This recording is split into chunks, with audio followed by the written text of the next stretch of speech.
들리나요? 틀어놨어요, 녹화? 알겠습니다.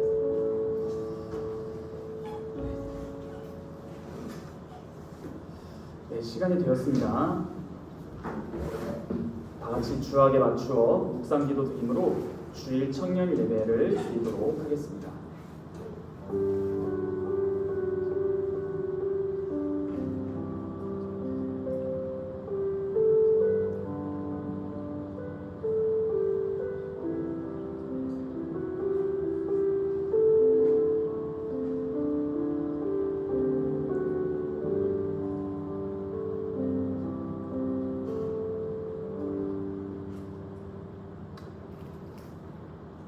너희 권능 있는 자들아, 영광과 능력을 여호와께 돌리고 돌릴지어다.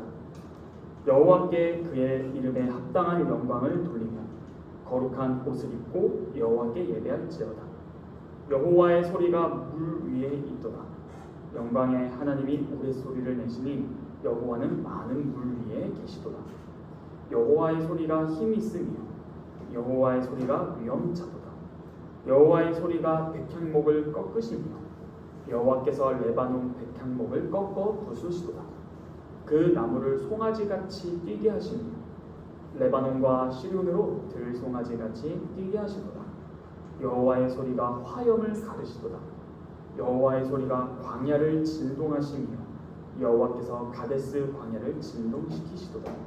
여호와의 소리가 암사슴을 낙태하게 하시고 삼림을 말갛게 벗기시니 그의 성전에서 그의 모든 것들이 말하기를 영광이라 하도다.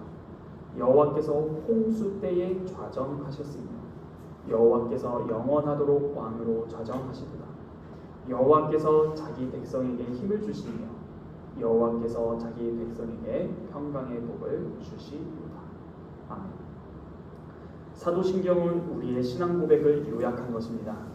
찬송가 앞면에 있는 사도신경을 펴서 읽으며 우리의 신앙을 고백하도록 하겠습니다. 우리가 무엇을 믿습니까?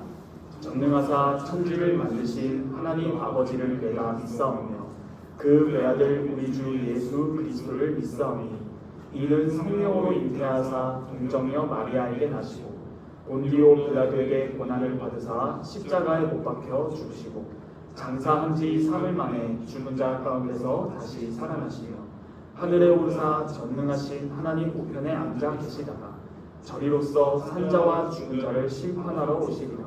성령을 믿사오며 거룩한 공회와 성도가 서로 교통하는 것과 죄를 사하여 주시는 것과 몸이 다시 사는 것과 영원히 사는 것을 믿사옵나이다. 아멘. 다 함께 찬송가 24장 찬송하겠습니다. 하늘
9에서 12절 164페이지 찬송하겠습니다.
대표로 기도하도록 하겠습니다.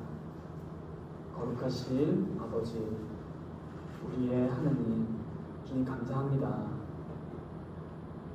저희가 주 앞에 예배하러 나왔는데 저희의 예배를 받아주신 것 자체가 은혜임을 깨닫게 하시고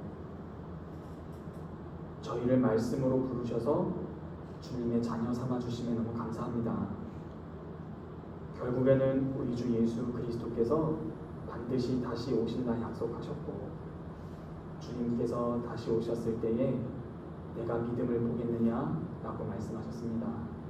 주님, 이 시대는 세월이 갈수록 너무나 악해지고 있습니다. 두렵건대 단순히 세상만 악해지는 것이 아니라 교회도 그 세상의 물결과 혹은 쓰나미와 같은 그 강렬한 세속 물결에 교회도 휘청거리고 있음을 느끼게 됩니다.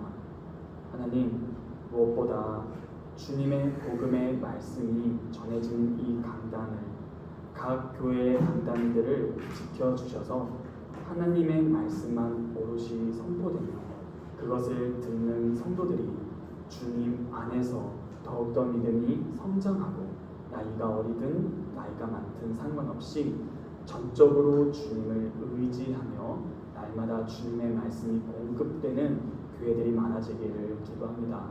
무엇보다 이 시간 저희 청년부 기억하여 주시기를 구합니다.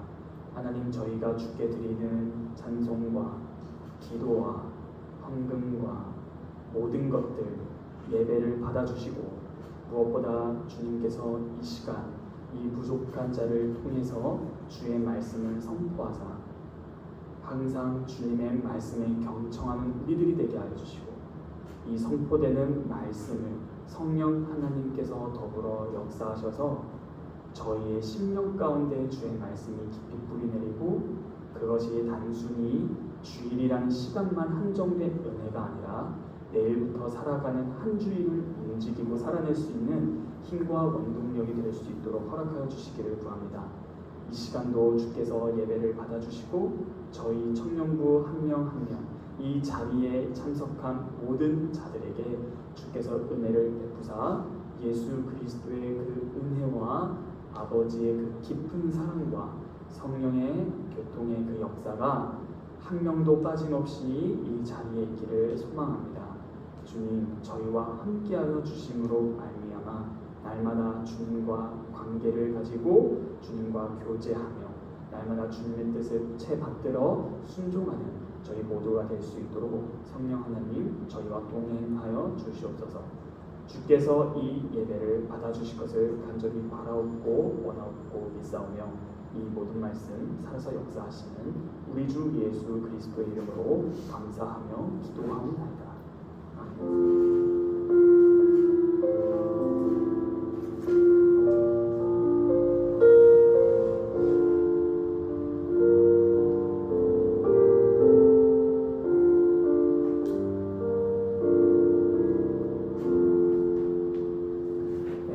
시편 찬송 시편 100편 A 194페이지 찬송하겠습니다.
찬송가 50장 부르시면서 준비하신 예물 드리겠습니다. 찬송가 50장은 1절과 3절 부르도록 하겠습니다.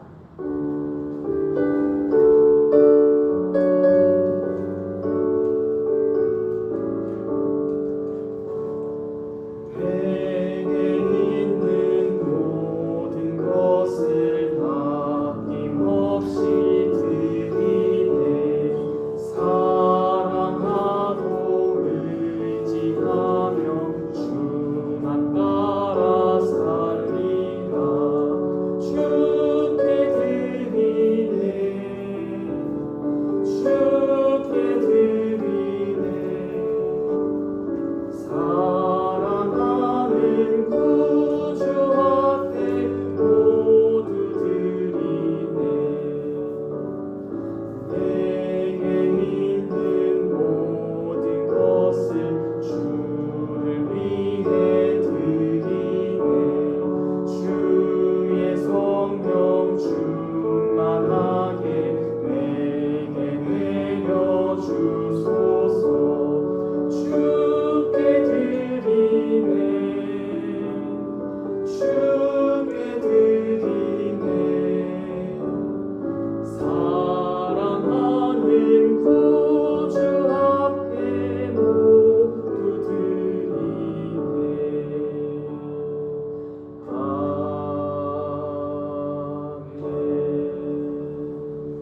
주께서 주신 모든 것들이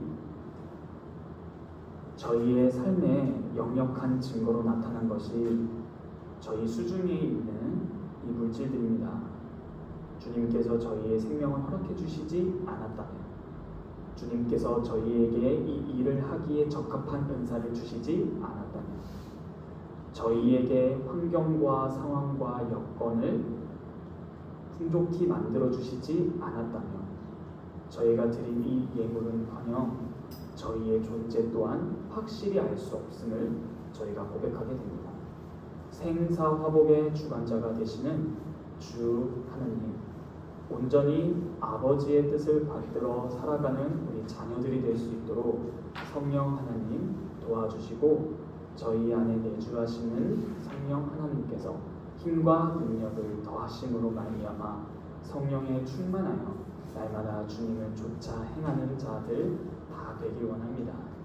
성령 하나님을 근심시키거나 소멸시키지 아니하게 하여 주시고, 날마다 주님을 쫓아 행하며 주께 기쁨을 올려드리는 자녀 되길 원하오니, 저희 청년부 축복하사 주님께 드린 이 예물뿐 아니라 드린 모든 손길과 그 전인격 전부를 주께서 받으사 쓰시고 주님의 나라와 의를 위하여 주님의 영광을 위하여 사용하사 온전히 주님께 충성되는 저희 모든 청년부 되기를 원합니다.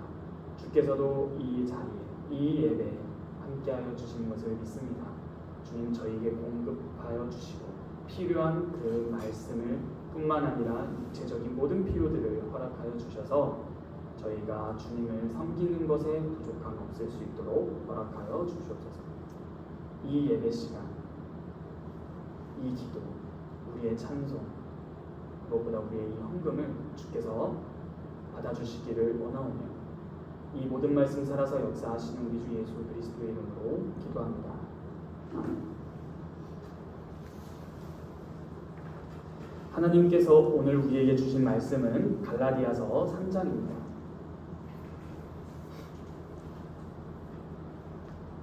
하나님께서 오늘 우리에게 주신 말씀은 갈라디아서 3장 23절로 29절입니다.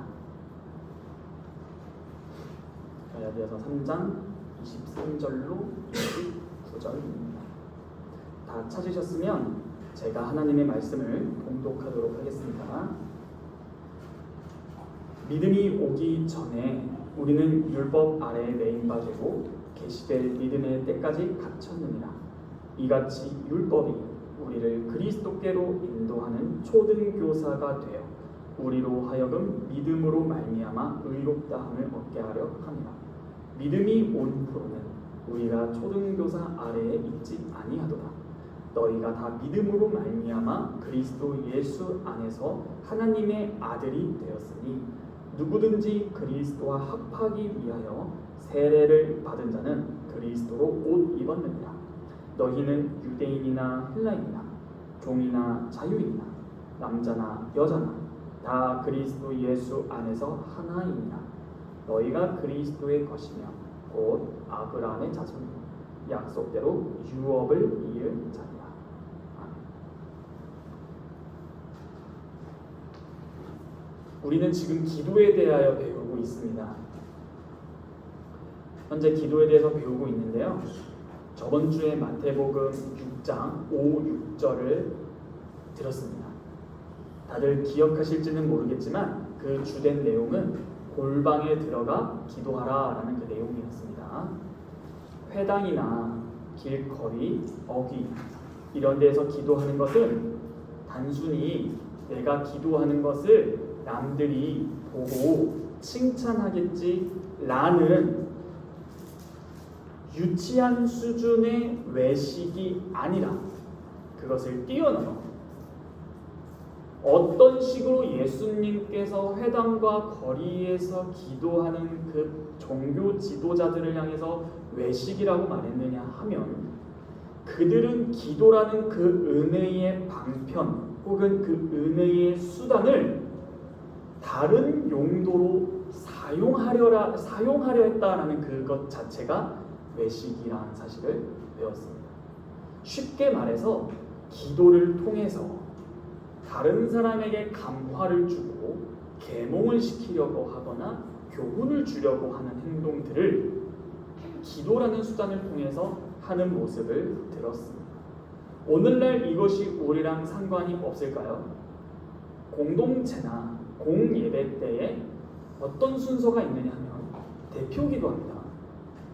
그랬을 때에 미사 수식어구를 다 붙여가면서 아름다운 말로 꾸며낼 수도 있는데, 여하튼 기도는 하나님과 나라는 두 인격 간의 교제로 좋게야 하는데, 자꾸 타인의 신경을 쓰거나 나의 기도를 저 사람이 듣고 조금 변했으면 좋겠다라거나 누군가를 마음에 두고 그 사람을 하나님과 나라는 관계 속으로 끼어들게 하는 것들이 다 기도에서 벗어나는 것이라고 우리는 들었습니다.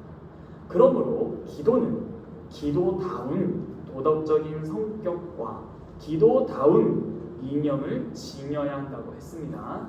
기도가 기도로 성립하려면 첫째는 여러분들이 꼭 기억하셔야 하는 것은, 기도는 했다가 아니라 하나님께서 안 들으시면 아무 의미 없다. 기도는 하나님께서 안 들으시면 아무 의미 없다라는 그 확실한 위치에 서서 기도해야 합니다. 이때 예수님께서 골방에 들어가 문을 닫고 은밀한 중에 계시는 내 아버지께 기도하라 라고 하셨죠. 그랬을 때 이에 대해서 문제가 있다라고 했습니다. 골방의 의미가 무엇이었죠? 단순히 골방이라는 장소에 들어가서 기도를 하면 기도가 더 잘 된다는 것이 아니라 회당과 거리에 대비되는 장소로서 골방인 겁니다. 다른 사람의 시선에 영향을 받지 아니하는 장소, 즉 하나님과 나라는 두 개의 인격의 관계에만 국한할 수 있는 것, 거기에 다른 인격은 들어올 자리가 없는 곳, 이것이 굉장히 중요한 것입니다. 그렇지만 더 나아가 골방에 들어가서 어떻게 기도하라? 네, 아버지께 기도하라 라고 했습니다. 그러므로 저번 주에 배웠던 내용 중 이 아버지가 굉장히 중요한 내용이었어요. 아버지라 부르는 나는, 여러분들 한번 질문해 볼게요. 여러분들이 기도를 시작할 때 어떻게 시작하시죠? 기도를 시작할 때 어떻게 딱 시작해서 기도하세요? 하나님 아버지, 또 우리 K기도 있잖아요. K프레이어 시작할 때 어떻게 한번 하고 기도하지 않으세요? 주여, 네, 주여 삼창하고 기도하겠습니다 했을 때, 제가 그때 말씀드렸죠. 저희 학교에서 이제 그 외국인 학생들이 굉장히 많은데 막 기도해야 할 때 주여 할 때마다 외국인들은 당황해가지고 교수님께 찾아가가지고, 왜 한국인들이 기도할 때 이야 이렇게 하고 기도해요라고 물었을 때 교수님도 당황해서 그게 약간 밈이야 막 이런 식으로 말했다라는. 그러니까 제가 뭘 말하고자 하는 거냐면, 이 주라고 했을 때 나는 뭐라는 거예요? 주님, 그죠? 종입니다. 아버지, 내 아들입니다. 자녀죠. 딸도 되고요. 또 왕이시여, 내 백성입니다. 이런 식으로 나의 어떠한 위치를 전제한다는 생각입니다. 그러면 이 골방에 들어가서 은밀한 중에 계시는 내 아버지께 기도하라 했을 때 어떤 위치라는 겁니까? 자녀죠, 아들입니다. 여러분, 저번 주에 이유가 잘 알았는데 아들이면 뭡니까? 상속자입니다. 여러분, 그래서 제가 예시를 들었던 게 뭐였죠? 예를 들어 대기업이나 세계에 제일 가는 기업에 여러분들이 자녀라고 치면, 이제 상속권을 받을 자들이라 치면은 여러분들이 하는 것이 무엇을 해야 할지가 잡힙니다. 아버지께서 경영하시는 이 기업을 이어받을 자로서 나는 이 기업의 큰 프로젝트가 무엇인지, 각 부서가 무엇이 있는지, 그 각 부서는 어떤 일을 하는지 등등 이런 것들을 잘 아는 거겠죠. 그러므로 아버지라고 부르는 것은 나는 자녀라는 것이고, 그 말은 즉 상속자다라는 것을 저번 주에 들었었습니다. 그러므로 우리는 자연스럽게 하나님을 아버지라고 불렀을 때에 하나님의 자녀로서의 위치를 선점하게 된다는 것이에요. 이게 당연한 게 아닙니다. 하나님의 자녀로서 합당한 품성과 위치와 권리와 이 의무를 생각하게 되는 거예요. 그러므로 필연적으로 나는 자녀, 곧 상속자이기 때문에 이런 질문을 하셔야 돼요. 상속의 내용은 뭐지? 입니다. 뭘 상속받는 것이가 아셔야 된다는 거예요. 여러분 다 아시죠? 예수 그리스도의 자녀, 하나님 아버지의 자녀가 되었을 때 여러분들이 상속받는 것을 다 아셔야 되는 거예요. 또한 상속만 받으려고 그냥 기다리나요? 나는 무엇을 이을 자? 그 기업을 이을 자예요. 그렇다면 내가 무엇을 해야 될까라는 나의 의무는 뭐지? 라는 것이 자연스럽게 나오는 질문이다라는 것입니다. 그러므로 자녀라는 위치에서의 권리만 누리는 것이 아니라 그 위대한 하나님 아버지의 상속자가 됨으로써 나의 의무가 무엇일까를 아는 것, 이것을 명백하게 생각하는 것이 아버지라고 부르는 자녀됨에 마땅한 생각이다라는 겁니다. 그러므로 아들이면 아들로서 어떤 의무를 행해야 되고 어떤 덕을 가지고 살아야 할까 뿐만 아니라 아버지께 나는 무엇을 구해야 할까라는 것입니다. 여러분들이 어마어마한 기업을 상속받을 자라면 여러분들이 구해야 하는 것은 자유이지만 그 자유는 굉장히 범위가 좁아지기도 합니다. 그래서 제가 저번 주에 예시를 드렸다시피 여러분들이 애플이나 아마존이나 구글이나 삼성이나라는 그 기업을 이을 여러분들이 회장이 될 사람이라면 아버지께 구하는 것으로서 배제되는 것들이 굉장히 많아집니다. 그래서 저번에 간단한 예시를 들었을 때 아버지한테 아버지 저 탕후루 사주세요 이런 기도를 안 하겠죠. 물론 할 수 있어요. 먹을 수 있죠. 아버지 저 게임장 갈래요. 저 PC방 가게 1,000원만 주세요. 이런 거 안 하겠죠. 하물며 세상에서도 그런 위대한 상속자들은 이런 것들을 구하지 않습니다. 뿐만 아니라 그들의 품성과 덕성은 기가 막히게 높은 위치에 있어야 됩니다. 항상 그를 볼 때 존경심이 들어야 하는 것이 이건 당연히 세상에서의 상식입니다. 그렇죠. 그런데 우리가 하나님을 아버지라 부른다면 우리는 도대체 어떻게 되어야 하겠는가? 그러므로 하나님께서 보이신 계시에 입각해서 성경에 입각해서 바른 인식과 바른 해석을 가지고 있어야 하고 그로 말미암아 파생되는 것이 뭐냐? 아버지 앞에 구해도 좋은 것은 무엇이고 아버지와 상관이 없는 것은 무엇인지를 알게 된다라는 사실이에요. 그러므로 여러분들의 삶을 향한 세세한 하나님의 뜻을 알기 전에 하나님의 그 크신 뜻을 알아야 한다라고 말씀을 드렸습니다. 하나님께 대한 여러분들의 인식의 내용이 넓고 풍부해질수록 무엇을 기도해야 하고 무엇을 하면 안 되는지를 알게 된다를 가르친 게 저번 주. 와, 이렇게 맨날 요약해 주시면은 다음 주 안 나오고 그 다음 주에 나오고 이렇게 하시면 안 돼요. 징검다리 휴일이었죠 이번 최근에. 그렇게 퐁당퐁당으로 달 2회 출석하시면 안 돼요. 죄송합니다.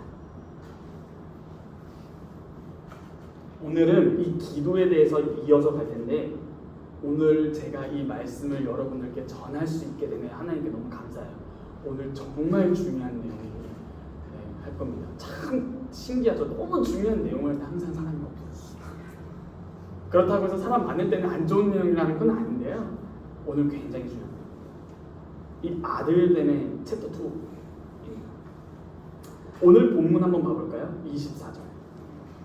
거기 무슨 단어가 나오냐면요. 초등교사 이렇게 나옵니다. 아, 여기 철민 형제님 없어서 좀 아쉬운데 여기서 말하는 초등교사는 죄송하지만 초등학교 선생님이 아닙니다. 이 초등교사의 헬라어 단어가 파이다고고스인데요. 이 파이다고고스로가 번역된 이 초등교사는 이 헬라어 사전 BDAG에서 이렇게 설명합니다. 잘 들어보세요. 초등학교 교사 아니에요. 잘 들어보세요. 노예로서 소년이나 아이를 학교에 데려가고 데려오는 일과 그 아이의 행동을 살피는 역할을 수행하는 자. 전제가 뭐였어요? 이 사람 누구였어요? 노예로서 누구를? 소년이나 아이를 돌보는 자입니다. 엄밀한 의미에서 교사가 아니라 안내가 필요한 사람을 책임지는 사람, 보호자, 인도자, 안내자를 의미합니다. 그러므로 이 성경이 쓰인 고대 사회 배경을 잘 이해해야 합니다. 그리스 로마, 그레코 로마 시대라고도 불리우죠. 이 그리스 로마 시대에 자유자, 오늘 본문에 읽다 보면 자유자나 종이나 이런 말 나오지 않습니까? 이 자유자의 집안에 속하는 소년이 있을 거 아닙니까? 예를 들어 로마의 높은 어떤 군사의 장군의 자녀가 있을 수 있잖아요. 그가 아들인데 그는 아직 아들로서의 지위를 갖지 못합니다. 그러므로 그를 훈련시키는 용도로서 탁월한 종을 그 아이에게 붙여서 가르치기 시작한다는 거예요. 당시에 그러한 문화적인 배경을 두고 사도 바울이 무엇을 설명하려고 당시에 그 문화를 가져왔는지를 파악하면은 오늘 굉장히 중요한 내용을 깨달을 수 있습니다. 쉽게 말해서 이 초등교사 파이다고고스는 그 집안의 자유자의 집안에 속하는 소년이나 아이나 그 아들 될 사람이 클 때까지, 성인이 될 때까지 그와 동행하며 감독하는 종으로서의 훈육을 하는 거예요. 이해되시죠? 오케이, 이해되셨을 거라 생각합니다. 그러므로 이 종이 이 아이와 언제까지 동행하는 거예요? 그러면 클 때까지, 성년에 이를 때까지 지속됩니다. 그래서 이 초등교사, 이 파이다고고스를 초등교사라고 번역하기보다는 오늘날 근접한 단어 약간 베이비시터? 약간 이런 느낌? 그런 느낌이 좀 있어요. 그나마 가까워. 이게 파이다고고스의 개념이 오늘날 있을 수가 없어요. 노예가 전제돼야 되고 그런 것들이 있기 때문입니다. 뭐 상속자 개념 이런 것들도 있기 때문이에요. 여하튼 이 초등교사의 역할의 초점이 뭐냐면 억압보단 보호입니다. 결국 이 종의 역할은 치안으로부터 보호하고 사고가 생기지 않도록 돌보고 나아가서 이 아이가 좋은 예절을 배우도록 또 살피는 일. 그러므로 이 사도 바울이 이런 초등교사 개념을 가지고 초등교사가 뭐라고 말하고 있어요? 지금 부분에서 초등교사가 뭐예요? 오늘 본문에서 24절 이같이 뭐가? 율법이 우리를 그리스도께로 인도하는 초등교사다. 그래서 당시 1세기에 쓰였던 당시 흔한 문화의 내용 파이다고고스 개념을 가지고 와서 율법을 설명할 때 그걸 개념을 쓴다는 거예요. 그러므로 이 율법이 파이다고고스 베이비시터야 이렇게 말하는 주입니다. 그러므로 율법의 기능이 그럼 뭐예요? 초등교사 개념을 가지고 이해를 하면 이렇게 되는 겁니다. 율법은 죄를 억제하는 기능을 가지고 교육 혹은 훈계의 도구가 되며 우리의 약함과 의존성을 가르치는 방도가 되고 하나님의 뜻이 무엇인지를 보여주는 거울이 된다. 이렇게 되겠습니다. 이와 같이 율법의 기능은 파이다고고스가 언제까지 유효하다고 했죠? 아이가 성년이 될 때까지. 이 개념을 가지고 율법이 언제까지 유효하다 말하는 거예요? 바로 그리스도께서 오심까지. 이렇게 되는 거예요. 그러므로 그리스도께서 오심과 함께 율법의 어떠한 중요합니다. 어떠한 기능이 폐지가 됩니다. 왜요? 그것은 그리스도로 말미암아 우리가 무엇이 됐냐면 하나님의 자녀, 상속자가 됐기 때문입니다. 와, 놀랍다. 뭐가 놀랍냐면 파이다고고스의 역할을 자유자에 속한 집안의 그 자녀가 아직 상속자가 되기 전까지 기르는 건데 율법이 그리스도께서 오시기 전까지 이 우리를 보호함으로, 가르침으로, 훈계함으로, 그리스도께로 인도함으로, 그리스도께서 오셨을 때 우리가 자녀가 됨으로, 상속자가 됨으로 이 율법의 기능이 어떠한 면에서는 폐지가 됐다라는 거예요. 예를 간단하게 들면, 더 깊이 나가서 간단히 들면, 오늘날 양 잡고 소 안 잡잖아요. 오늘 제사 안 하잖아요. 이스라엘에 속한 여러분 뭐 반농사하면서 귀퉁이 것들 막 그렇게 안 하잖아요. 어느 정도는 우리가 그리스도께서 오시면 폐지가 된 건 사실입니다. 다만 도덕법으로 대표되는 그 10계명은 유지가 되는 것입니다. 그런데 이 갈라디아서 3장은 바울이 중요한 말을 합니다. 웬만한 서신서는 어떻게 시작하냐면 인사로 시작해요. 여러분들이 연애 편지 다 써보셨죠? 여기 못쏠 없죠? 네, 죄송합니다. 못쏠 있으시면 용서하시고. 그럼 편지 쓸 때 어떻게 시작해요? 안녕? 되게 로맨틱했어. 안녕?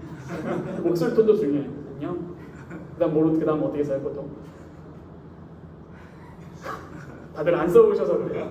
딱 걸렸어요. 자, 인사하고 뭐 이렇게 하죠. 근데 그게 연인 대상이면 그렇게 하겠지만 어떤 소식을 오랜만에 전하는 가족이나 그러면은 어머니 아버지 잘 지내십니까? 저 누구누구 몇째 아들 누구는 잘 지내고 있습니다. 여기의 상황은 이렇고 있는데 그때는 어떠신지요? 인사하잖아요. 바울 서신서를 읽어보면 다 처음에 인사로 시작해요. 근데 갈라디아서는 어떻게 시작하는 줄 아세요? 욕하고 시작해요. 넌 죽을래? 이렇게 시작해요. 내가 너희들한테 뭐 가르쳤는데 어떻게 유혹을 당하나? 막 이렇게 시작해요. 유혹을 당했어요. 그러면서 그런 얘기 쭉 나오다 3장을 살짝 언급하고 오늘 본문에 들어갈 건데, 이 갈라디아서 3장에서 사도 바울은 율법이 주어지기 오래전부터, 자 여러분 질문, 이걸 잘 개념을 잡아야 돼요. 율법은 언제 주어졌을까요? 오늘 본문 잘 읽은 사람 대답할 수 있습니다. 율법 언제 주어졌어요? 여러분 상식입니다. 죄송해요. 잘할 수 있어요. 율법 언제 주어졌어요?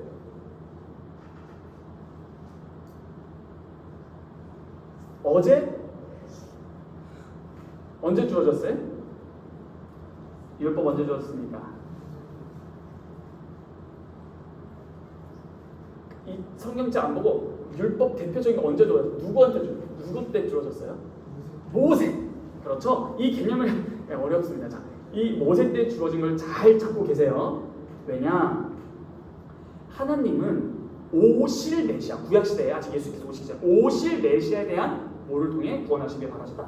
믿음을 통해 구원하시기를 바라셨는데, 갈라디아서 3장 8절을 보면요, 이스라엘과 열방, 그러니까 이방과 유대인과 이방인들을 애초에 구약부터 믿음으로 구원하실, 복을 주실 계획을 세우셨다고 8절은 주장해요. 그렇죠? 8절 마지막 볼까요? 성경이 미리 알고 먼저 아브라함에게 복음을 전했대요. 성경이 아브라함에게 복음을 전했대요. 근데 무슨 복음이에요? 모든 이방인이 너로 말미암아, 아브라함 너로 말미암아 복 받을 거야. 애초에 구약 성경이 복음을 말했다라는 거예요. 믿음으로 구원을 모든 자들이 얻을 것이다. 그런 다음에, 자 그러면 아브라함은, 모세는 창출레민 신에서 어디에 나와요? 출애굽기에 나오죠. 아브라함은 어디 나와요? 다행입니다. 민수기 말 이렇게 말하니까 좀 겁나기도 했는데, 아브라함은 창세기 12장의 복을 받고요, 출애굽기에 등장해서 20장이 10여 명이 쭉 나오는 장이잖아요. 그러면 율법이 먼저예요? 아브라함이 믿음으로 말미암아 구원을 받았다는 게 먼저예요? 그렇죠. 창세기 출애굽기 순서니까요. 그런데 복 주실 계획, 이방과 유대인들을 다 믿음으로 구원하실 것이라는 것을 창세기에 말씀을 해놓으시고 하나님께서, 그 다음 사도 바울이 뭐라고 하냐? 율법의 행위에 의존하는 자들은 싹 다 저주 아래에 있다, 이렇게 말해요. 자, 무슨 말이에요? 이 갈라디아서 3장 10절로 13절이에요. 3장 8절에서 아브라함에게 이미 복음을 선포했다. 믿음으로 이방인이나 유대인이나 다 구원받을 거야. 그 다음 10절부터 13절에서 바로 다음 절에서 근데 율법의 행위에 의존한 사람들은 다 저주 아래 있어. 자, 그러면은 여러분 여기서 이 상황을 느껴야 돼요. 우리는 난제에 빠지기 시작합니다. 질문해 볼게요. 환경 형제한테 예를 들어 구원을 하나님께서 믿음을 주셨습니다. 그럼 된 거잖아요. 그쵸? 그 다음 뭘 주세요? 율법을 줘버린다는 거예요. 뭘 먼저 줬어요? 순서를. 믿음으로 구원을 먼저 주고 그 다음에 율법을 주는데 사도 바울이 율법의 행위에 의존하는 자는 저주에 있다라고 했어요. 그럼 난제가 빠진다는 거예요. 난제에 빠진다. 무슨 난제요? 저주를 초래하는 이 율법이 복의 약속. 언제? 창세기에서. 아브라함 때에 이 복의 약속이 있은지. 쉽게 말해서 성경이 뭐라 말해요? 아브라함으로부터 430년 후에 율법이 주어졌다 이렇게 말해요. 아니 성경에 나와 있어요. 430년 후에 율법이 주어졌다. 이게 17절, 18절이에요. 17절 한번 읽어볼까요? 여러분들이 어리둥절하시는 것 같아서 내가 이것을 말하노니 하나님께서 미리 정하신 언약을 430년 후에 생긴 율법이 패하지 못하고. 자, 그러므로 우린 이런 질문을 해야 돼요. 하나님께서 율법을 왜 주셨을까? 하나님께서 율법을 왜 주셨을까? 여러분 율법 지키기 쉽죠? 여러분 율법을 10가지로 요약하면 뭐예요? 10계명. 10계명을 2가지로 요약하면 뭐예요? 하나님 사랑, 이웃 사랑. 간단하네. 사랑하기만 하면 되네요. 그럼 율법 지키기 쉽죠? 어려워요. 그럼 왜 주셨냐라는 거예요. 구원을 먼저 해주시고. 그렇죠? 그러므로 3장 19절 한번 봐볼게요. 이 3장 쭉 논리를 따라오는 거예요. 오늘 본문을 읽기 위해서. 그런즉 율법은 뭐냐? 이런 질문을 던져요. 아니 율법은 뭐야? 왜 율법이 있고 율법이 오늘날 우리랑 무슨 상관인데? 이렇게 말을 해요. 그런데 여기서 잘 이해하셔야 됩니다. 율법, 히브리어 토라는 여기서 말하는 율법은 아브라함에게 복을 주신 430년 후에 주어진 시내산 율법을 말하는 거예요. 그런데 이 토라는 창세기, 출애굽기, 레위기, 민수기, 신명기를 합쳐서 토라라고 불러요. 그러므로 토라를 아브라함도 포함하는 개념으로 여기서 이해하면 안 되고, 여기서 말하는 토라는 창출내민 신을 오경을 포함하는 개념이 아닌 아브라함으로부터 430년 후에 주어진 율법을 지칭하는 단어다라는 것을 꼭 잡고 있어야 돼요. 왜냐하면 430년 후에 추가된 율법을 토라 전체가 아니라 시내산 율법으로만 한정시켜야 하는 이유는 분명히 사도 바울이 더 이상 우리가 율법 아래 있지 않다라고 했는데 토라에서 창세기에서 아브라함에게 복음을 줬다라는 말이 나오기 때문입니다. 여하튼 괜찮아요. 어렵지 않아요. 천천히 따라오시면 돼요. 여기까지만 잘 잡으셔도 좋습니다. 그러므로 3장 19절을 다시 보시면 율법이 뭔데? 라고 하면서 약속하신 자손이 오실 때까지 범죄로 인하여 더해졌다 라는 거예요. 무엇이냐? 율법이 뭐냐? 범법함으로 더해졌는데 약속하신 자손이 오기까지. 이게 율법이 주어진 이유다. 이거 잘 기억해 봅시다. 율법은 뭐라고요? 범죄함으로 주어졌고 언제까지 주어진다? 초등교사로서의 기능이 그리스도께서 오실 때까지다. 이 개념을 잘 잡아야 여러분들이 율법에 대한 이해가 기가 막히게 쉬워집니다. 자, 여러분 질문합니다. 율법 몇 개라고 많이 신앙생활 하시면서 들어보셨어요? 율법이 총 몇 개나? 들어보셨죠? 613개다. 이런 거 들어보셨어요? 누가 제대로 센지 모르겠지만 성경에 나온 율법 개수가 613개래요. 그거를 요약하면 10개며 그걸 요약하면 하나님 사랑, 이웃 사랑이에요. 그렇죠? 그럼 질문해볼게요. 뭐 질문이에요. 수사학적 질문이 아니라 진짜 대답하시면 좋겠습니다. 1번 613개에 해당하는 율법은 시내산에서 한 번에 다 주어졌다. 2번 아니다. 세월이 가면서 율법이 점차 주어져서 613개가 된 거다. 자, 1번, 2번. 1번 하시는 분들은 손을 들어주시고 2번 하시는 분들은 손 안 들어주시면 돼요. 1번 율법 613개는 한순간에 시내산에서 다 하나님께서 주셨다. 손. 오, 그럼 다 2번이에요. 점차 주어졌다. 확실하십니까? 네, 정답입니다. 그래서 달란트는 없고요. 너무 많이 맞추셔서 달란트 없어요. 자, 우리 성경으로 한번 확인해 봅시다. 항상 근거는 성경입니다. 여러분 민수기 다 찾으셨으면 좋겠어요. 민수기 15장 37절로 41절입니다. 시간상 읽지는 않겠습니다. 이 민수기 15장 37절로 41절에는 어떤 율법인 계명이 나오냐면 옷에 술을 달라라는 계명이 나와요. 그렇죠? 옷에 술 달라. 자, 이거를 예로 들어볼게요. 민수기 15장 전에 13, 14장이 있는데요. 이 15장이 옷에 술을 달라는 이 율법을 이해하려면 굉장히 중요한 질문을 해야 돼요. 방금 제가 했던 질문. 왜 이 율법은 시내산에서 안 줬을까? 이게 질문입니다. 이 옷에 술을 달라라는 율법은 왜 시내산에서 안 줬을까 해요.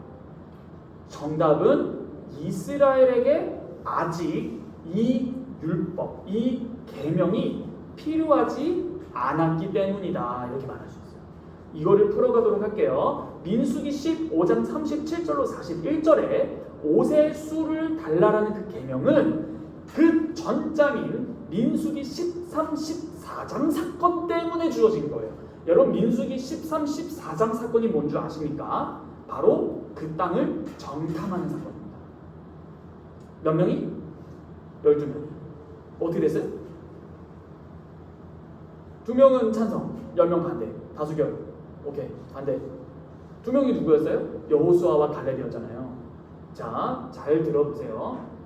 13, 14장에 정탐 사건이 나오는데 여러분 한번 따라해볼까요? 토르, 아니, 망치 그 번개 그 말고 토르, 그 토르 말고 토르. 이게 뭐냐면 정탐입니다. 이해되셨죠? 정탐꾼 이야기 나오는데 분명히 명령을 받아요. 정탐 명령을 받아요. 이게 민수기 13장 2절이에요. 그런데 두려움에 사로잡혀 10명의 정탐꾼은 백성을 불신앙으로 이끕니다. 그렇죠? 이게 14장 11절 이야기예요. 그러므로 심판은 신속하게 이루어지고 그 1세대, 이스라엘 출애굽 1세대들은 불신앙 때문에 광야에서 죽음을 선고받는 게 민수기 14장 33절입니다. 토르, 정탐하라. 불신앙을 했죠? 이 불신앙 한 번만 더 따라해볼까요? 히브리어 자나. 너 자나? 이거 말고 자나. 뭐냐? 이게 바로 음행입니다. 음행. 그런데 놀랍게도 하나님께서 무슨 말을 쓰면 하시냐? 불신앙했다라는 것을 뭐라 표현하면 너희들은 음행했다라고 표현해요. 불신앙한 것을 성적 부정이라고 표현합니다. 이게 매우 가혹하지 않아요? 자, 이러한 13, 14장을 배경으로 토르와 자나라는 개념으로 15장에 넘어와야 되는 거예요. 이스라엘 백성이 광야에서 15장에서 13, 14장에서 사형 선고를 받은 후 놀라운 반전이 15장 1, 2절 바로 나오는 거예요. 그게 뭐예요? 광야에서 죽음으로 정죄한 후 이스라엘에게 15장에 들어가서는 1, 2절에 언제 그들이 그 땅으로 들어갈지에 대한 지침이 막 주어지기 시작해요. 심판을 하신 이후로 그 땅에 들어가는 지침이 뭐예요? 한마디로 회복입니다. 구원을 하시는 것이죠. 심판으로 싹 다 죽여버리는 게 아니라 이제 하나님의 선하심이 막 발동이 돼요. 내가 너희를 반드시 그 땅으로 들어가게 할 것이다. 그러므로 이 상황에서 옷자락에 술을 만들어 붙이라는 개념이 등장하기 시작한다는 거예요. 그러면 왜 술일까요? 여기서 말하는 술은 드렁크가 아니죠. 왜 술일까요? 이런 질문 해보셨습니까? 왜 술일까? 바로 오늘 방금 제가 찾아라 보라고 말씀을 드린 민수기 15장 39절 한번 눈으로 보시겠습니다. 제가 읽어볼게요. 이 옷의 수를 달라라는 계명이 어떻게 나오는지 잘 보세요. 15장 39절 읽어보겠습니다. 그것은 너희가 보고 여호와의 모든 계명을 기억하여 준행하고 너희 마음과 너희 눈동자를 따라, 이게 토르입니다. 따라 음행하지 자나. 뭐라고요? 너희 마음과 너희 눈동자를 토르 자나 않게 할 술이 될 것이다. 여러분, 이 토르와 자나가 언제 쓰여졌죠? 13, 14장입니다. 정탐하라. 근데 그걸 불신앙으로 음행했죠. 그런데 15장에 옷에 술을 달라라는 계명이 나오는데 이 토르와 자나 단어가 그대로 쓰여요. 이 말이 뭐예요? 바로 이러한 구체적인 단어들을 사용함으로써 술을 달라라는 이 계명은 이전 이야기, 즉 13, 14장 정탐과 불신앙에 대한 이스라엘의 범죄에 대한 반응으로 주어졌다. 왜 술이에요? 가네스 바네아에서 범했던 일을 다시는 하지 않게 하려고. 분명한 의미는 이것입니다. 이스라엘이 민수기 13, 14장, 15장 이전 이야기에서 죄를 짓지 않았다면 다시는 죄를 지어서는 안 돼 라고 알려주는 외부적인 표징이 필요하지 않았을 것입니다. 그러므로 민수기 15장에서 옷의 수를 달라라는 계명이 시내산에서 주어지지 않은 이유는 아직 그들이 토르 자나하지 않았기 때문인데 13, 14장에서 토르하라 했는데 불신앙으로 자나한 결과 15장 이 술 달라는 계명에서 토르와 자나가 쓰인다라는 사실입니다. 그러므로 이 사실을 통해서 우리가 한 발자국 뒤로 물러나서 율법을 바르면 무엇을 깨달을 수 있냐면 범죄는 이전에 없었던 특정한 제한을 가져옵니다. 그러므로 이 술을 달라라는 이 계명이 있잖아요. 이것은 마치 뭐와 같냐면은 통금 시간입니다. 이 술 달라는 계명이 시내산에서는 없었어요. 범죄한 이후로 뭐가 생긴다? 통금 시간이 주어집니다. 너 뭐하고 늦게 들어왔어? 너 이제부터 저녁 11시까지 들어와. 왜 통금 시간이 주어진 거예요? 어떤 사건이 있었기 때문에. 그러므로 옷에 술을 달라라는 계명이 왜 주어진 거예요? 13, 14장에서 명령에 순종하지 않았기 때문입니다. 여기까지 이해되시나요? 그러므로 이 10대 아이에게 통금 시간을 부여함으로써 자녀를 사랑하는 아버지께서는 자녀를 바르게 키울 통제할 방법을 찾는 겁니다. 그러나 이 아이가 10대를 지나서 20, 30대가 되어 성숙한 어른이 된다면 통금 시간이 필요한가요? 필요하지 않습니다. 이게 바로 갈라디아서 3장 19절에서 29절에 나오는 바울의 목적입니다. 뭐예요? 여러분, 이 개념을 잘 아셨다면 한번 성경 하나 찾아볼게요. 디모데전서 1장입니다. 디모데전서 1장입니다. 1장 8절로 11절까지 한번 10절까지 찾아보도록 하겠습니다. 디모데전 1장부터 8절에서 10절까지입니다. 제가 한번 읽어보도록 할게요. 잘 보세요. 이 개념을 잘 집중해서 들으시는 분들은 이해할 겁니다. 그러나 율법은 사람이 그것을 적법하게만 쓰면 선한 것임을 우리는 아노라. 알 것은 이것이니 율법은 옳은 사람을 위하여 세운 것이 아닙니다. 오직 불법한 자와 복종하지 아니하는 자와 경건하지 아니한 자와 죄인과 거룩하지 아니한 자와 망령된 자와 아버지를 죽이는 자와 어머니를 죽이는 자와 살인하는 자를 음행하는 자와 남색하는 자와 인신매매하는 자와 거짓말하는 자와 거짓맹세하는 자와 기타 바른 교훈을 거스르는 자를 위함이니. 여러분, 율법이 선한 사람에게 필요하다고요? 필요 없습니다. 율법이 왜 주어졌다고요? 범법하고 민수기 15장에서 옷의 수를 달라는 계명이 왜 주어졌다고요? 토르의 명령에 대해서 자나했기 때문에. 명확하죠? 그러므로 이 개념이 굉장히 중요한데 사도 바울은 이렇게 율법에 명석했던 자로서 율법은 가정교사, 초등교사, 파이다고고스처럼 이스라엘이 죄를 범했으므로 메시아가 오실 때까지 죄와 불신앙의 위험과 결과에서부터 그들을 보호하기 위해서 통금 시간이 추가되었다라고 말을 합니다. 그러나 이제는 그 메시아가 오셔서 새로운 언약을 세우심으로 그 은혜 언약을 우리와 체결하심으로 우리는 예수 그리스도를 믿음으로 무엇이 되었다? 자녀가 되었다. 그것은 무엇이었다? 상속자였다. 그러므로 초등교사가 필요하다? 안 필요하다입니다. 그러므로 우리는 통금 시간이 배제되기 시작했습니다.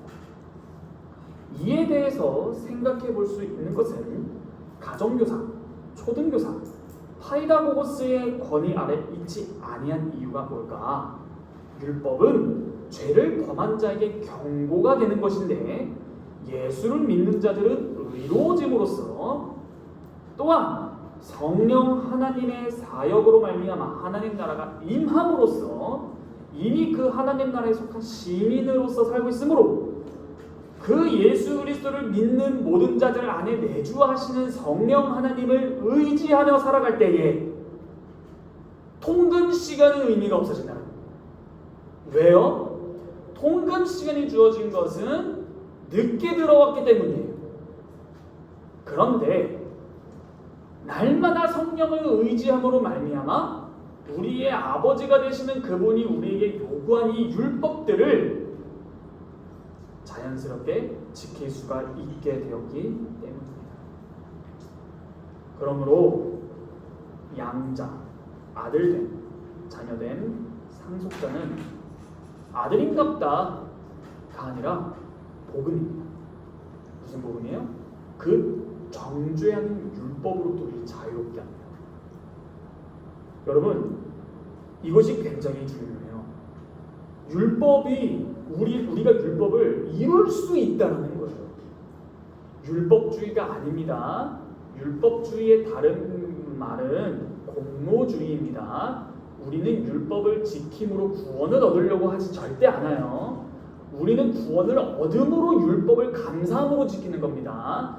다만 우리가 양심이 왜 이렇게 거리끼는 건가요? 구원을 받아도 그 율법대로 살기가 너무 어려워서 아닙니까? 그런데 성경은 뭐라고 말합니까?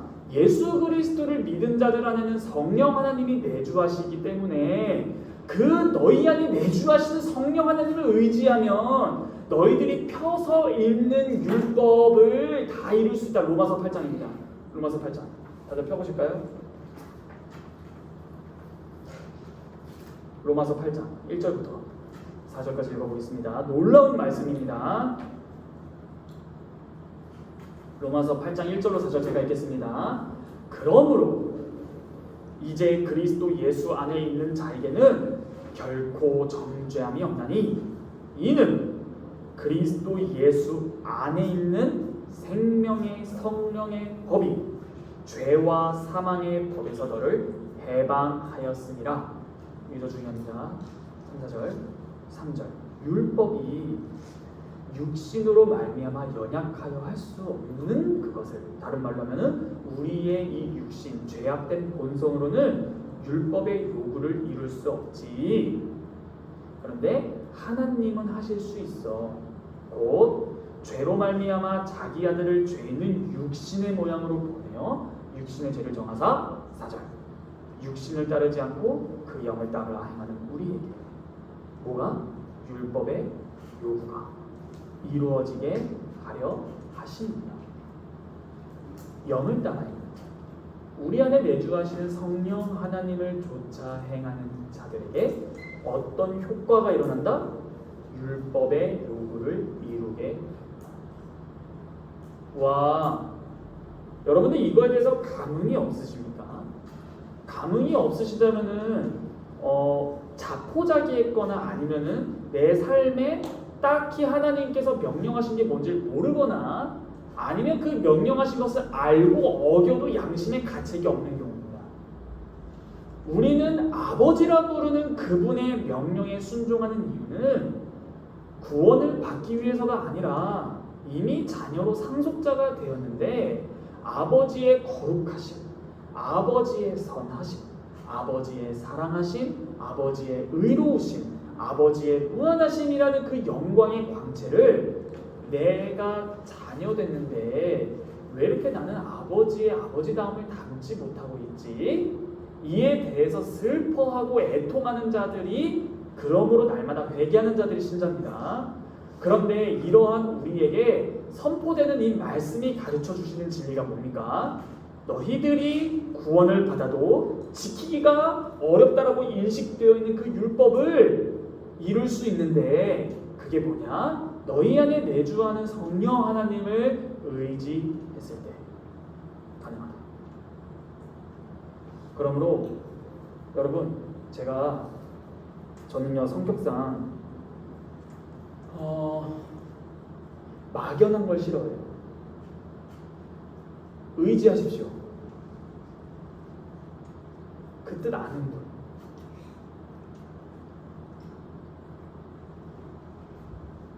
여러분 하나님을 의지하시면 하나님의 율법이 오게 됩니다.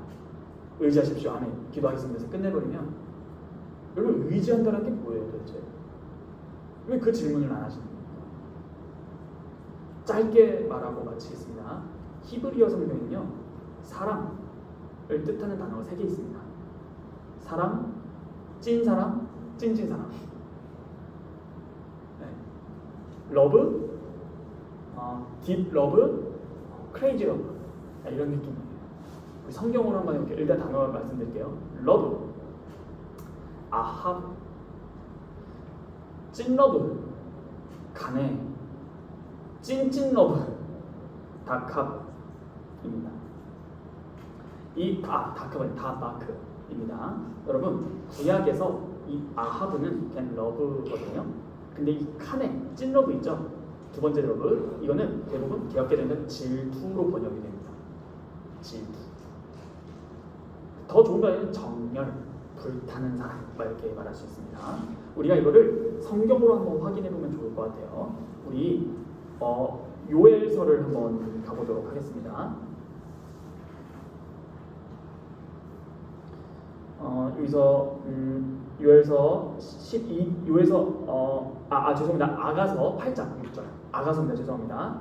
아가서 8장 6절입니다. 아가서 8장 6절을 보면 이 아합 러브와 칸의 찐러브가 나옵니다. 여러분 다 찾으셨죠? 아가서 8장 6절 읽기 전에 저 한번 보시겠습니까? 저랑 같이 제 설교를 많이 들으신 분은 이거 아실 거예요. 성경은 장르가 있어요. 시편은 뭐예요? 시입니다. 예를 들어 제가 지금 장르 시예요. 아들아 게임 그만해라. 승훈아 밥 먹어라. 아들인 뭐예요? 승훈. 게임 그만해라라는 뜻은 뭐예요? 밥 먹으라는 뜻이에요. 이게 시의 특징이에요. 운율을 가지고 무엇인가 표현하는데 이 동의어적 평행법이라고 불리우는 이 특징은요 단순히 똑같은 말을 반복하는 걸 넘어서 더 강하게 표현하기 시작합니다. 아가서 8장 6절 한번 보시죠. 여기서 아하브가 카네와 같이 나옵니다. 여기 보시면 이런 거 나오지 않습니까? 사랑은 죽음같이 강하고 질투는 소울같이 잔인하다. 이거 나오는 거 보이시죠? 보이시나요? 여기서 사랑은 이 아하브입니다. 그럼 이 사랑이랑 같은 그 동의어적 표현법이 뭐예요? 뭘 것 같으세요? 질투겠죠? 이게 정령 카네입니다. 이게 이겁니다. 사랑과 똑같은 것이 질투고 죽음과 똑같은 것이 스올이고 강하다라는 것과 똑같은 것이 잔인함이겠죠? 이게 시의 특징이에요. 그러므로 아하브는 죽음같이 강하다. 카네는 소울같이 맹렬하다. 이런 뜻이에요. 그러므로 이 아하브보다 더 강한 것이 카네, 이 질투, 정형입니다. 개역개정에서 대부분 질투로 많이 번역됩니다. 그런데 제가 이 이야기를 갑자기 왜 하는 것이죠? 의지하는 게 뭐냐는 거잖아요. 여러분 마지막 찐찐 러브가 뭐라고 했죠? 다바크. 이게 굉장히 중요합니다. 이 다바크는요, 사랑, 이게 칸에는 극진한 사랑이에요. 이게 찾진 않았는데요, 요엘서에 우리가 회개를 하면 하나님께 우리를 극진하게 사랑하십니다. 이때 칸에가 쓰여요. 극진하게 사랑. 그러므로 여러분들이 회개하면 하나님께서 여러분들에게 사랑을 부어주실 준비가 되시는 분이에요. 이건 잠시 넘어가고, 이 다바크가 찐찐찐 사랑인데 이것이 뭐냐면은 연합입니다. 창세기 2장 24절 한번 보시겠습니까? 창세기 2장 24절입니다.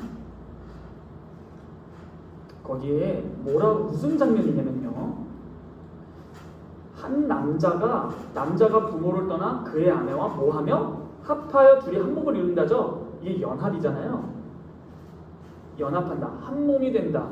이게 다바크입니다. 무슨 말이에요? 다른 말로는 둘이 사랑해요. 한 몸이 되는 거예요. 이때 다바크가 되는 거예요. 그럼 다바크, 사랑, 극진한 사랑, 그 다음 사랑을 더 극진한 사랑, 이런 유치하게 말하지 않고 뭐라고 말하는 거예요?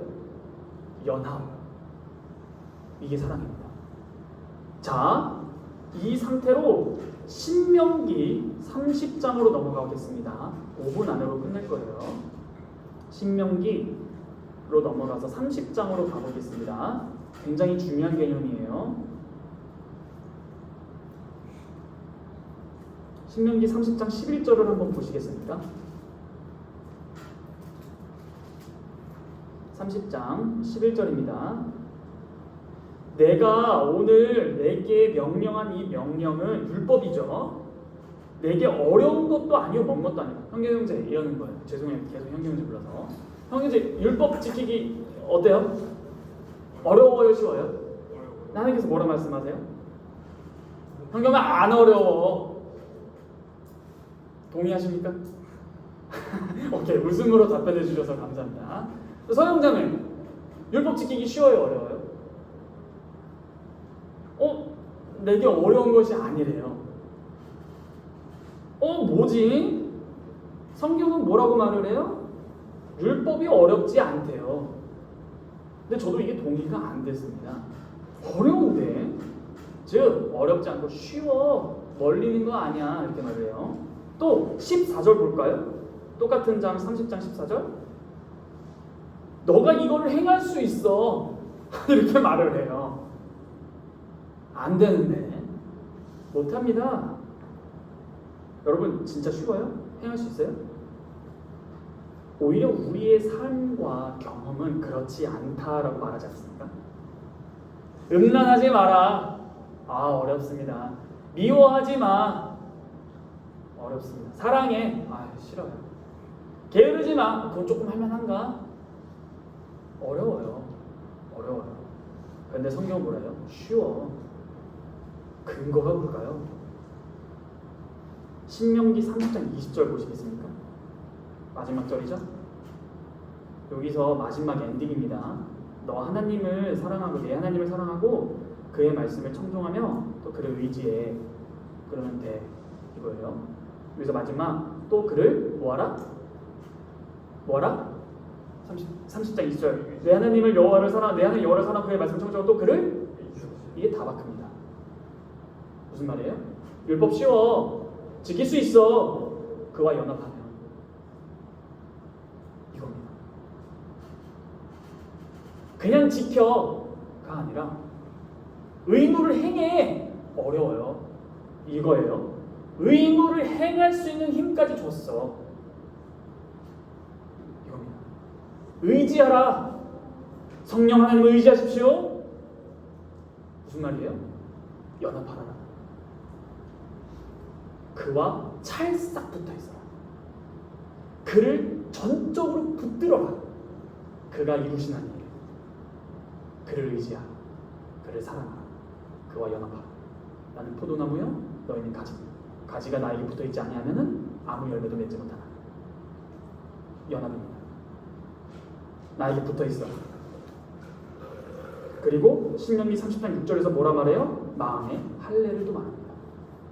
이 할례가 뭐예요? 단단하고 거친 표피를 제거하여 부드럽게 만드는 것이죠. 이 할례받지 못함에 대해서 출애굽기에서 모세와 하나님이 대면했을 때 모세가 하나님께 이러지 않아요? 소명받았을 때 나는 입이 둔합니다 이런 말 하는 거 기억나시죠? 그게 원래 언어로 직역하면 이거예요. 내 입은 할례받지 못했습니다. 이 말. 뭐예요? 내 입은 둔하고 뻣뻣합니다. 근데 이 할례를 행한 이 대면은 부드러워지는 거예요. 그러므로 내 마음의 할례라는 뜻은 무슨 말이에요? 내 마음이 하나님을 잘 느끼고 파악하게 되는 것. 즉 마음의 할례를 받으면 하나님께 민감해지는 것. 고로 율법을 지키는 것은 곧 하나님을 가장 사랑하느냐 부드러운 마음을 가졌느냐 라는 거죠. 결국 율법을 지키는 문제는 뭐예요? 너 하나님과 관계 지금 어때? 너 지금 하나님과 관계 어때? 예수님께서도 그러셨어요. 나를 사랑하는 자는 내 계명을 지키라. 사랑하라. 하나님을 사랑할 때 자연스럽게 나오는 것. 하나님만은 붙들고 다바크 의지하고 연합하여 붙들고 쫓을 때 나타나는 증상이 뭐예요? 계명을 준수하기 시작합니다. 하나님을 사랑하고 경외하는 이 외적 행위가 나오는 거예요. 외적 행위를 통해서 하나님을 사랑하는 게 아니라 사랑하기 때문에 외적 행위가 나오는 겁니다. 그러므로 율법을 지키기 쉽다라고 말하는 근거가 뭐냐? 연합했을 때. 다른 말로 하면 그를 의지했을 때입니다. 그러므로 결론입니다. 오늘 율법에 대해서 배웠는데요. 율법은 왜 주셨다고요? 바로 우리가 범죄한 것. 근데 언제까지? 그리스도께서 오실 때까지. 그리스도께서 오심으로 왜 이제 이 초등교사의 율법이 의미가 없었어요? 자녀가 돼서, 상속자가 돼서 이미 그 모든 것을 다 받았어요. 그런데 여전히 우리가 구원을 받았고 상속자가 됐는데 율법으로 말미암아 죄를 짓는데요. 성령을 의지하지 않아서. 이미 구원을 받은 상속의 내용을 몰라서. 도대체 여러분들은 예수 그리스도를 믿음으로 말미암아 뭘 받았습니까? 바로 여러분들 안에 뭐가 있어요? 누가 계세요? 제3위격 성령 하나님이 내주하신다는 사실. 여러분 이게 상속권이에요. 그가 우리를 끝까지 보증하심으로 나중에 새하늘과 새 땅 예수께서 재림하셨을 때 우리를 영화롭게 바꾸사 성령 하나님을 뭐라 하는 줄 알아요? 보증서라고 말합니다. 보증금, 담보금. 마치 주택 청약 당첨됐을 때 뭘 넣죠? 임시 그 돈 넣죠? 그걸 성령 하나님으로 비교해요. 즉 뭐예요? 우리가 이미 그 새하늘과 새 땅이 도래했을 때 살아갈 그 시민 생활을 이 땅에서 할 수 있는 보증서, 계약서. 이게 여러분 상속권입니다. 새하늘과 새 땅을 상속받는다는 것은 즐겁고 화평한 나라를 영원히 누리겠다는 뜻이 아니에요. 포함해서 그 땅에서 하나님의 뜻대로 살아가는 생활입니다. 그런데 그것을 지금 이 땅에서 할 수 있다는 어떻게 할 때? 성령 하나님을 의지한다. 의지가 뭐예요? 막연하지 않죠? 사랑하는 거. 사랑도 막연하지 않아요. 붙드는 거. 이것이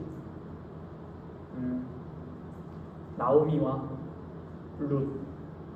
룻이 1장, 룻기 1장 14절에서 나오미가 누구죠? 시어머니. 시어머니의 하나님이 나의 하나님이고 어머니의 백성이 나의 백성이 되리라 하면서 14절에 뭐라 나오는지 아세요? 룻이 나오미를 붙잡고 쫓아갑니다. 다바크. 연합합니다. 당신의 하나님이 내 하나님, 당신의 백성이 되면서 신앙 고백을 하고 그 신앙에 연합해서 그렇게 살아갑니다. 그러므로 이 룻에게 누가 나오죠? 예수 그리스도가 나옵니다. 그러므로 여러분 기도 제목은 간단합니다. 기도 시리즈입니다. 기도 제목은 간단합니다. 우리의 상속권의 내용에 대해서 가르쳐 주시고 그 상속권을 지금 누리게 하사 하늘에 속한 신령한 모든 복을 이미 주셨다라고 말씀하신 그 에베소서 1장의 말씀을 나의 삶에 누리고 경험하게 하소서. 그랬을 때 여러분의 구원의 확신이 옵니다. 뭐예요? 예수 그리스도의 십자가와 부활의 능력이 성령 하나님의 역사로 의지함으로 이루어지기 시작하게 됩니다. 기도하겠습니다. 거룩하신 하나님 아버지 감사합니다. 우리가 하나님 말씀을 생각하고 우리의 삶을 돌아볼 때 나는 지금 그를 사랑하고 있는가? 나는 지금 주님을 의지하고 있는가? 나는 지금 주님과 연합하고 있는가? 이런 생각을 해야 할 것입니다. 아버지께서 저희에게 율법을 주신 것은 억압하고 폭행하기 위해서가 아니라 우리를 그리스도께서 오시기 전까지 지키시기 위함이었고, 그리스도께서 오심으로 우리에게 믿음을 주셔서 그리스도와 연합함으로, 다바크함으로, 그 극진한 사랑으로 자녀가 되었고 상속자가 되어서 율법이 통금 시간을 안 지켜줘도 우리가 스스로 지킬 수 있는 것, 하나님의 뜻을 즐겁게 행할 수 있는 것, 하나님을 사랑할 수 있고 이웃을 사랑할 수 있게 될 것, 이것이 바로 자녀, 상속권입니다. 주님, 저희가 그동안 이 상속자가 되었다는 자녀의 개념을 잘 알고 있었습니까? 주님의 말씀을 날마다 묵상함으로 주님의 뜻을 알아야 할 터인데 여전히 너무나 많이 부족합니다.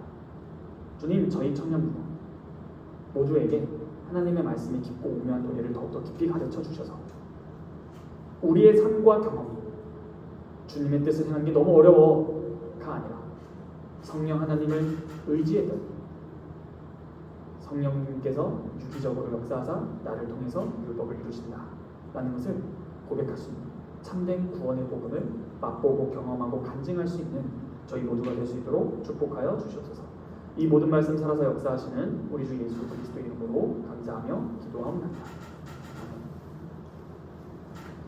다 함께 찬송가 2장 찬송하겠습니다.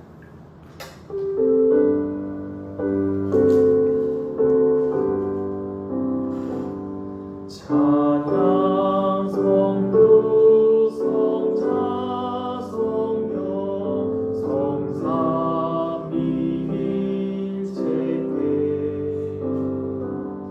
영원 무궁하기까지 영광을 돌리세 영광을 돌리세. 아멘. 다 함께 주님께서 가르쳐 주신 기도로 기도하며 예배를 마치겠습니다. 하늘에 계신 우리의 아버지여, 이름이 거룩히 여김을 받으시오며 나라에 임하시오며 뜻이 하늘에서 이루어진 것 같이 땅에서도 이루어지리다. 오늘날 우리에게 일용할 양식을 주옵시고 우리가 우리에게 죄 지은 자를 사하여 준 것 같이 우리의 죄를 사하여 주옵시고 우리를 시험에 들게 하지 마옵시고 다만 악에서 구하옵소서. 내게 나라와 권세와 영광이 아버지께 영원히 있사옵나이다.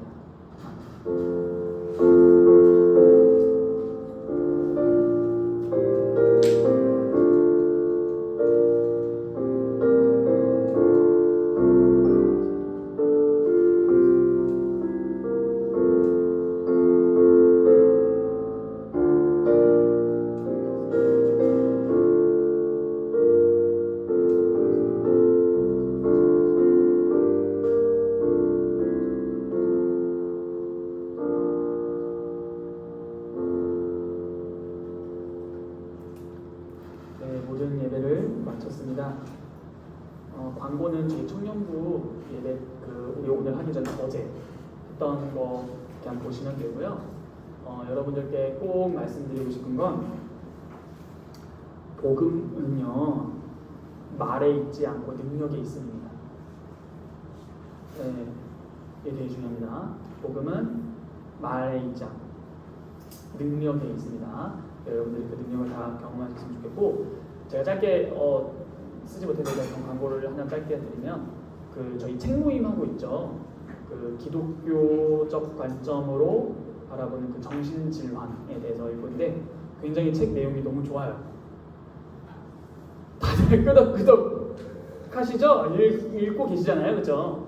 저만 읽는 거 아니고, 네, 그럼 저만 읽는 거 아니에요. 여러분들 다 읽는 겁니다. 그래서 읽는 건데 너무 좋아요. 이게 참 이게 되게 이게 엄밀하게 잘 구분을 하면서 볼 수 있는 안목을 길러주는 책인 것 같아요.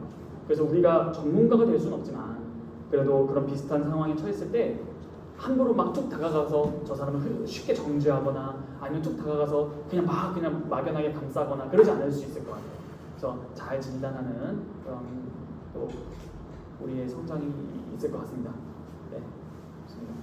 그리고 오늘 예배를 다 마쳤고 오늘은 저번 주에 강훈 집사님 댁의 강으로 말미암아 하지 못했던 그 웨스트민스터 소유리 문답을 진행하려고 합니다. 30분 안으로 진행하려고 합니다.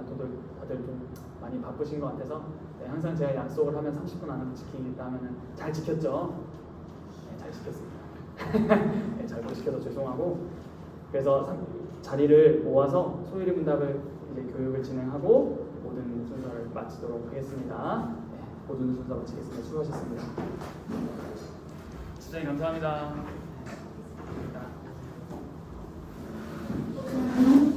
자리 이것 좀 만들어 주시면 감사하겠습니다.